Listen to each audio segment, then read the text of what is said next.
말씀은 요한복음 6장 60절부터 69절까지 말씀, 영생의 말씀이다 하는 제목으로 말씀을 상고해 보도록 합니다. 오늘 본문에서 예수님은 자신을 따르는 제자들에게 중요한 진리를 선포하십니다. 예수님의 말씀은 영원한 생명을 주는 말씀이며 이는 세상에서 얻을 수 없는 가장 귀중한 양식이라고 말씀합니다. 그래서 이 영생의 말씀, 예수님이 이 오늘 본문 말씀 중에 그 이전에 말씀을 주셨는데요. 그 말씀은 많은 사람들이 이해하기 어려워했고 결국 예수님 곁을 떠나기도 했고, 예수님의 말씀은 우리 인간의 지식이나 세상의 이치를 뛰어넘는 하나님의 말씀인 것이 나타납니다. 그래서 오직 성령의 조명 아래에서만 진정으로 깨달을 수 있는 깊은 뜻을 담고 있습니다. 그래서 우리가 지금 합심해서 기도할 때 성령께서 말씀을 깨닫게, 들려지는 귀가 열려지게 해달라고 우리가 기도한 것입니다. 오직 성령의 조명 아래에서만 진정으로 깨달을 수 있는 깊은 뜻을 담고 있는 그런 말씀, 그 말씀을 우리가 성령께서 함께 해주셔서 이 시간에 깨닫고 또 그 말씀의 은혜로 나아가는 이 시간 되기를 주의 이름으로 축원합니다.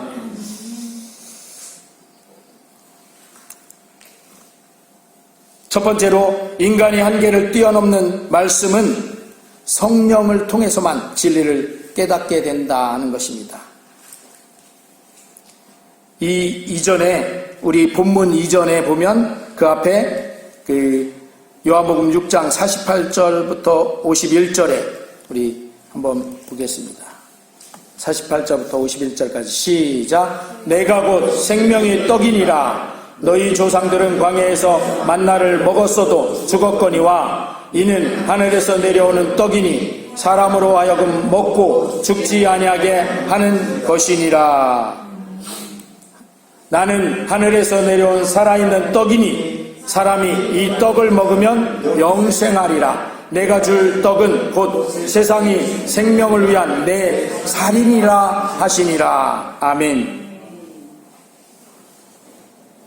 그냥 언뜻 들으면 겉으로 보기에는 어렵고 이해하기 힘든 내용입니다. 왜냐하면 예수님이 내가 생명의 떡이다, 그러니까 나를 먹어야 된다 이러시는 거예요. 그리고 내 살을 먹어야, 여기 있잖아요, 생명을 위한 내 살을 먹어야 영생하고 한다. 그러니까 이게 무슨 말이야, 예수님을 잡아먹으란 얘기야 뭐야 이런 말이 나오는 거죠. 그래서 많은 사람들이 떠나기도 했어요. 제자들조차 60절 한번 보겠습니다. 60절, 오늘 말씀의 60절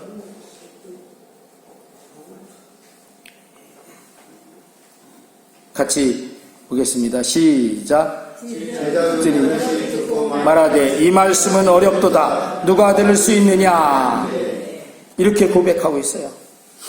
이는 예수님의 말씀이 단순한 지식이나 세상적 지혜가 아닌 인간의 이성과 한계를 넘어서는 하나님의 말씀임을 보여줍니다.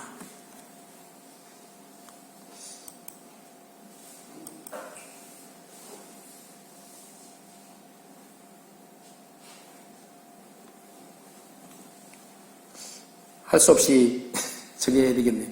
내가 다 올려놨는데 어디 갔나 없네요. 고린도전서 1장 18절에 보면, 우리 고린도전서 1장 18절,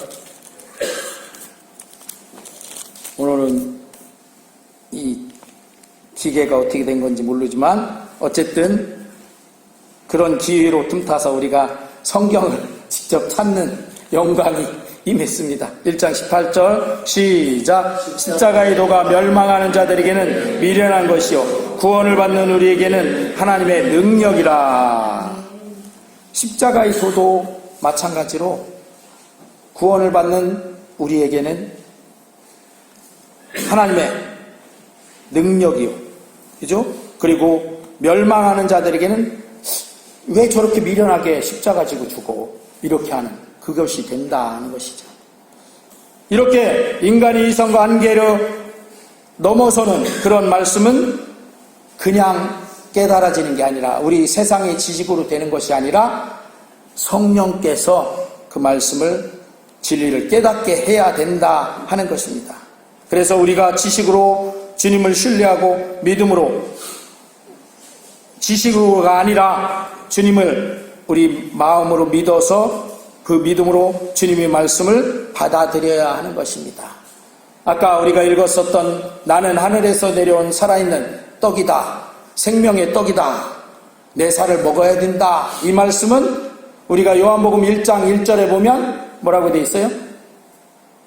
예수님은 말씀이 육신이 되신 분이다, 이렇게 말하고 있어요.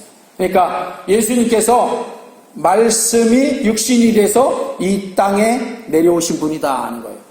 우리 영의 양식은 뭐가 영의 양식이죠? 말씀이 영의 양식이에요. 그래서 예수님께서 내가 곧 생명의 떡이다, 이렇게 말씀하신 거예요. 말씀이 육신이 되신 분이니까 그 말씀을 먹어야 된다, 이런 얘기죠. 그래서 내 살을 먹어야 된다라고 이렇게 말씀하신 것입니다.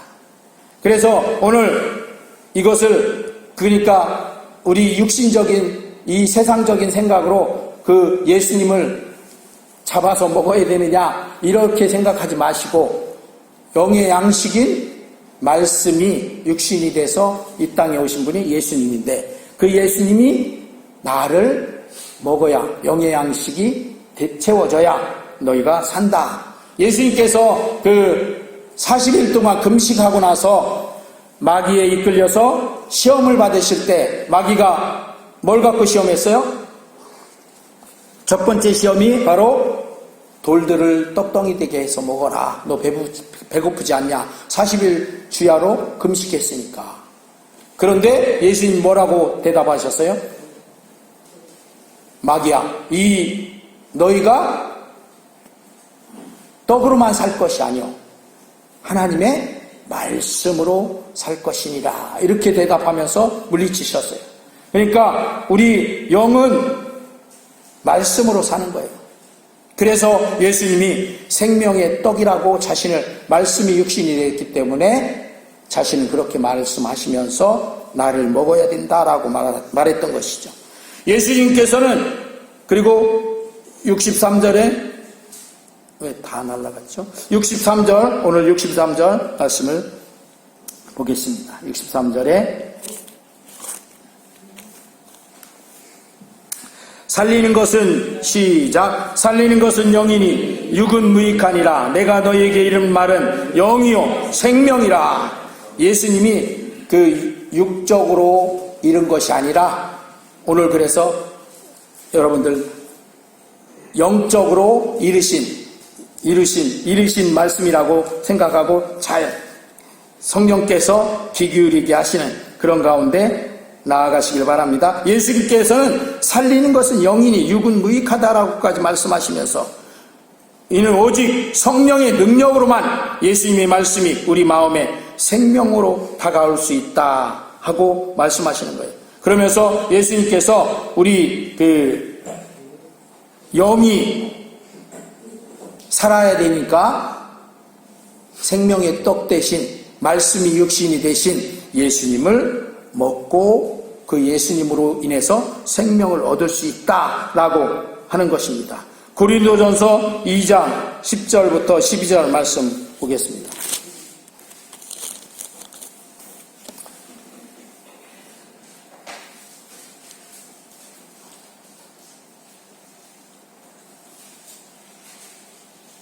(10절부터 12절) 시작. 오직 하나님이 성령으로 이것을 우리에게 보이셨으니 성령은 모든 것 곧 하나님의 깊은 것까지도 통달하시니라. 사람의 일을 사람의 속에 있는 영 외에 누가 알리요? 이와 같이 하나님의 일도 하나님의 영 외에는 아무도 알지 못하느니라. 우리가 세상의 영을 받지 아니하고 오직 하나님으로부터 온 영을 받았으니 이는 우리로 하여금 하나님께서 우리에게 은혜로 주신 것들을 알게 하려 하심이라. 아멘. 하나님의 성령 외에는 하나님을 알 수 없다라고까지 이렇게 분명히 말씀하고 있습니다. 성령을 통해서만 하나님의 말씀을 온전히 이해하고 그 안에 숨겨진 영생의 진리를 깨달을 수가 있습니다. 요한복음 16장 13절 있습니다. 요한복음 16장 13절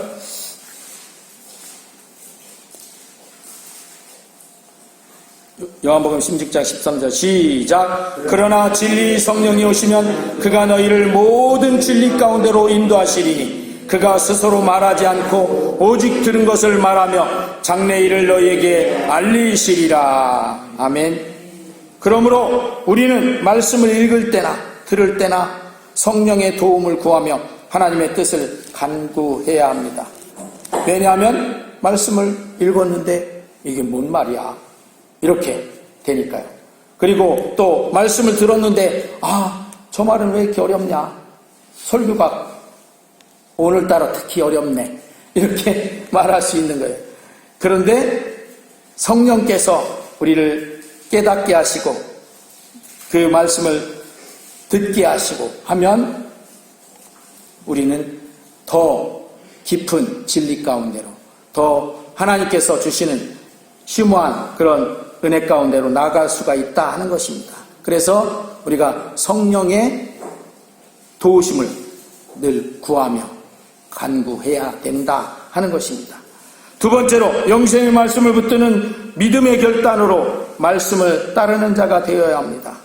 예수님께서 이렇게 말씀하셨잖아요. 너희도 가려느냐? 많은 사람들이 예수님 말씀 어렵다고 떠나갔어요. 그러니까 12제자에게 예수님이 물었죠. 너희도 가려느냐? 하고 물으셨을 때 베드로는 주여 영생의 말씀이 주께 있사오니 우리가 누구에게로 가오리까? 영생의 말씀이 주께 있는데 주님을 떠나서 어디로 우리가 갑니까? 안 갑니다. 이렇게 말하는 거죠. 이런 고백을 합니다. 이는 단순한 말이 아닌 예수님만이 영원한 생명의 말씀을 가지고 계신 분임을 깊이 깨달은 믿음의 고백인 것입니다. 이 고백이 오늘날 우리에게도 이런 고백이 필요하다 하는 것입니다. 할렐루야. 그냥 예수님 믿었으니까 예수님이 그냥 늘 순탄하게만 복만 주시고 이러면 얼마나 좋겠어요. 그런데 예수님은 말씀을 듣고 깨달으라고 말씀해 주시는데 그 말씀을 들을 때 그게 어렵다면 우리는 아까 말했듯이 성령의 도우심을 따라서 그 말씀이 우리에게 생명의 말씀이 되도록 이렇게 하고 이 생명의 말씀이 예수님께 있는데 내가 예수님을 떠나서 어디로 갑니까? 하고 고백하는 그런 고백들이 우리에게 필요하다 하는 것입니다. 시편 73편 25절에 한번 보겠습니다. 구약성경 시편 73편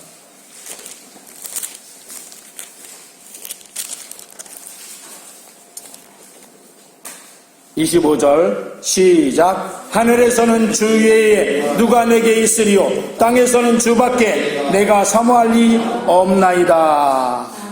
이 시편 기자의 이 고백하는 마음처럼 우리도 예수님 외에 영원한 생명을 주시는 분이 없다는 사실을 우리 마음 깊이 새기고 그 부분만을 바라봐야 합니다. 우리 믿음은 영원한 생명의 말씀에 뿌리를 두고 흔들리지 않는 결단으로 서야 합니다. 바람이 불면 그것 때문에 흔들려서 조금만 무슨 일이 있으면 흔들려서 그냥 이리 흔들리고 저리 흔들리고 그리고 결국은 그것 때문에 시험 때문에 넘어져서 일어서지 못하고 이러면 안 되죠. 그래서 우리는 우리 믿음이 우리 하나님이 내게 하나님 외에는 예수님 외에는 내게 영생을 주신 분이 없다 하는 것을 우리가 늘 붙잡고 나가야 된다 하는 것이죠.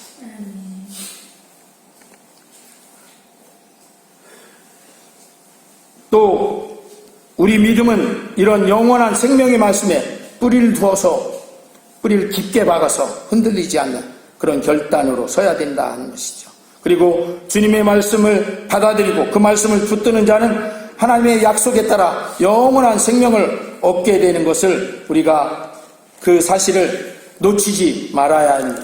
요한복음 5장 24절 말씀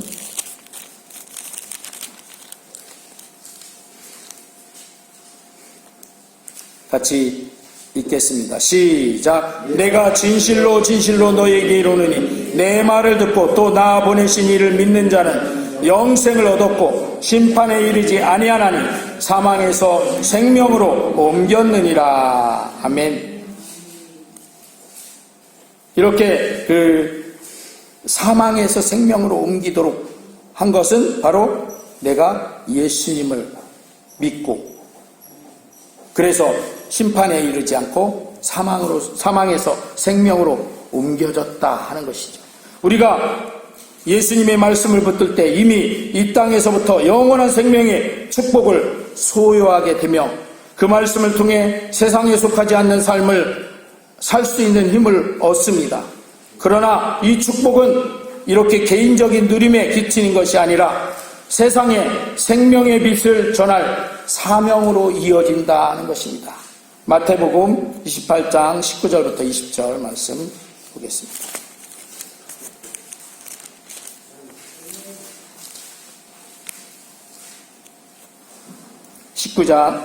마태복음 28장 19절 20절 시작. 그러므로 너희는 가서 모든 민족을 제자로 삼아 아버지와 아들과 성령의 이름으로 침례를 베풀고 내가 너희에게 분부한 모든 것을 가르쳐 지키게 하라. 볼지어다 내가 세상 끝날까지 너희와 항상 함께 있으리라 하시니라. 아멘.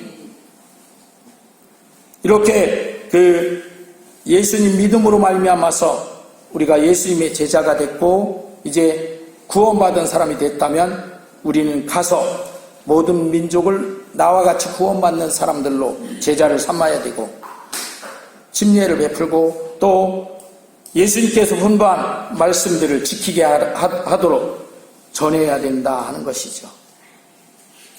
세상에 생명의 빛을 전할 사명으로 우리에게 이어져야 된다 하는 것이죠. 할렐루야. 이렇게 오늘 예수님께서 내가 생명의 떡이다 라고까지 말씀하시면서 내 살을 먹으며 나를 먹는 자가 영생에 이른다 이렇게까지 표현한 그런 영생의 말씀을 우리가 붙들며 영원한 생명을 주시는 이 예수님을 신뢰하고 따르며 그 말씀을 전하여 나누어주는 저와 여러분 되시기를 주의 이름으로 축원합니다. 아멘.